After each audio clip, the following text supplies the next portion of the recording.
Good evening, everyone. Welcome to Miss Patty's Read Aloud. Today we will be reading the novel Other Words for Home by Jasmine Warga. Before we go ahead and read our section, I would like you to take a look at the cover of the book. I want you to take a good look and think what will happen in the story. We see a little girl who has a scarf looking thing over her head. We see some houses down underneath here. But what will our story be about? We just have to go ahead and look. Now, before we go ahead and go to our section, I want to give you a little feedback to what has happened in the previous pages. At the beginning of our book, we are introduced with Jude, who is fled to Syria with her pregnant mother due to the violence that has been happening in Syria. There has been a revolutionary war against the president Bashar Assad, and one of the people who is in this revolutionary is her brother. Therefore, her brother and her father are left behind in Syria while Jude is in America with her uncle and her aunt Michelle and her cousin Sarah.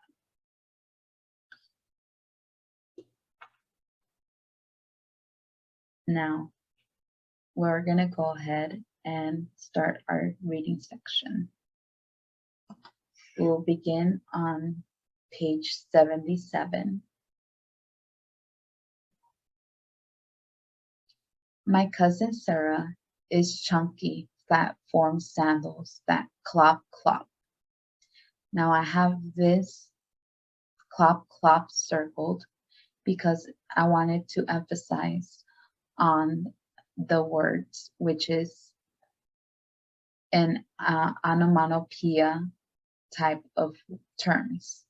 Onomatopoeia are words that are interpreted to make the noises or the sounds of something. So here we see that the slippers, the sandals that she is talking about are the clomp clomp, which is the stomping of the feet. Let's go ahead and go on to our story. On the hardwood floors of the old house. So there we go. We hear on the stompings of the floor when her cousin is walking by. She is sparkling pink lip gloss and nails the color of a sunset on a summer night, and jeans that have shiny sequins on the pockets.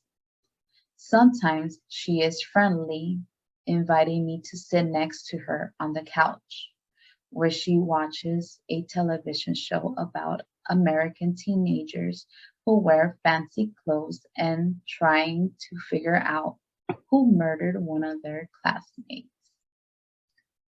I tell Mama about the show. Americans are obsessed with murder, she says.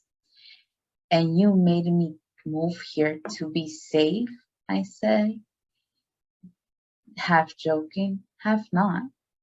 Mama shakes her head and tells me to stop watching. But the very next afternoon, I sit next to Sarah on the sun-soaked white leather couch and watch, the American teenagers play detective. Sarah is less than a year older than me, but I feel like she is already a woman, while I am still a little girl. She doesn't seem surprised by all the kissing on the show, I wonder if she has ever been, I wonder if she has been kissed herself. And I am not brave enough to ask her, but I am not brave enough to ask her.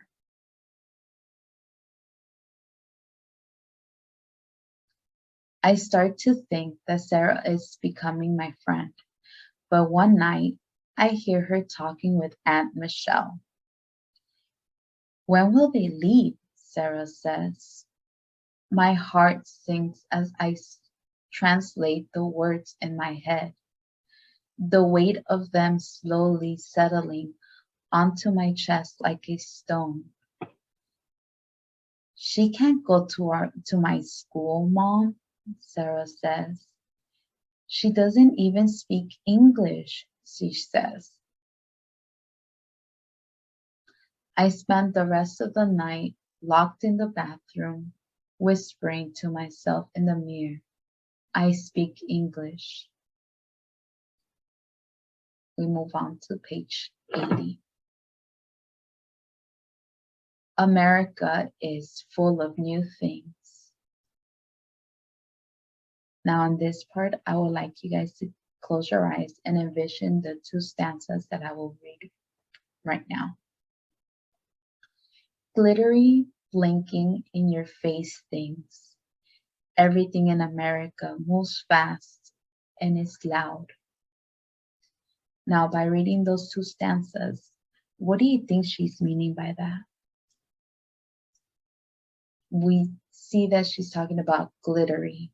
It perhaps could be the lights. It perhaps could be anything flashy, such as celebrity, such as fame, such as maybe just plainly advertisement. But let's go ahead and listen to the rest. And we also see here on the next stanza that she says cars honking. So we could assume that the loud noise that she's referring to are the cars.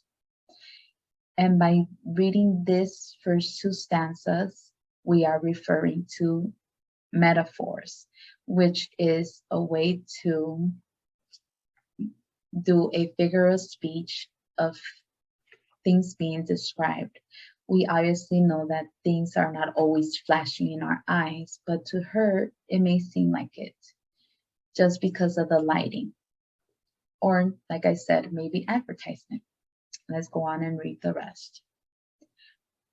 Cars honking, traffic lights flashing, big billboards advertising, hamburgers, drinks, an entire new life. It seems like everyone is trying to sell you something. So we do see that she's speaking about the advertisement. Sometimes I feel dizzy with want. Sometimes I feel dizzy. Aunt Michelle takes us shopping at a mall that feels like it's larger than my entire town back home. When I say this to Mom, she scoffs. Now I circled the word scoffs to see if you guys knew what that word meant.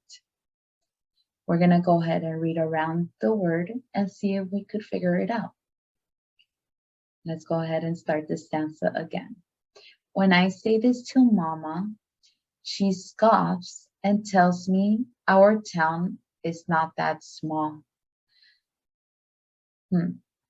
Now, by this little section right here, we could tell that perhaps scoffs means that she's mocking, or she's probably saying, that's not bigger at all. Our place is bigger than that. Trying to show off kind of thing. So to let you know, scoff is actually talking to someone or something about something as it is disgust or mocking way. Sorry about that. Let's go ahead and read the stanza again so we could go and further with this reading section. When I say this to Mama, she scoffs and tells me our town is not that small. But when she doesn't know, I am looking. I see her eyes fill with wonders as she takes in the cold air conditioned stores, each one bigger, fancier than the last. In America, it seems like everyone has money. New shiny sneakers, bright colored lipsticks, pants that fit just right. Then I start to notice the man on the corner with a sign begging people to help for help. The tired woman waiting for the bus with shoes that are cracked at the sole.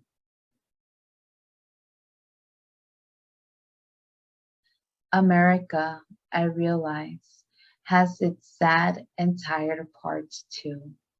America, like every other place in the world, is a place where someone sleeps and other people dream.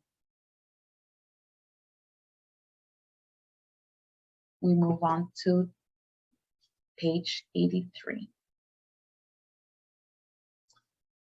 Sometimes I think I might split in half from the ache of missing my brother Baba, Fatima, Auntie Amal, the ocean, Shem Mariana, fruit that tastes like sunshine. I even miss the tourists, and sometimes I even miss the smell of fish, which was what she had mentioned at the beginning. Sometimes it feels like when I boarded that plane to fly to America, I left my heart behind, beating and lonely on the other side of the ocean. I talked to Baba aunt, uncle, through my uncle Mason's fancy computer.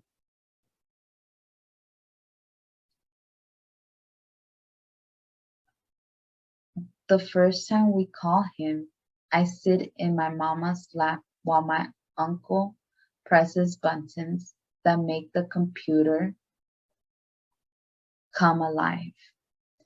And all of a sudden, Baba is on the screen. Both Mama and I squeal with delight. We tell him about the old house and the even older houses on our street. We tell him about the big trees that stretch up high in the sky and the big hills and the big cars that we see driving down the street. Everything everything is big in America, he asks. Everything is big in America, he asks, smiling. Baba is smiling so big it makes me think, if only for a second, that everything is going to be okay, that someday soon we'll all be together again. Mama asks him about the store, and he says everything is good, but his smile fades. Until now, I never knew you could see fear through a computer screen. Baba says our town is safe, but there are small protests and there are still tanks in every town.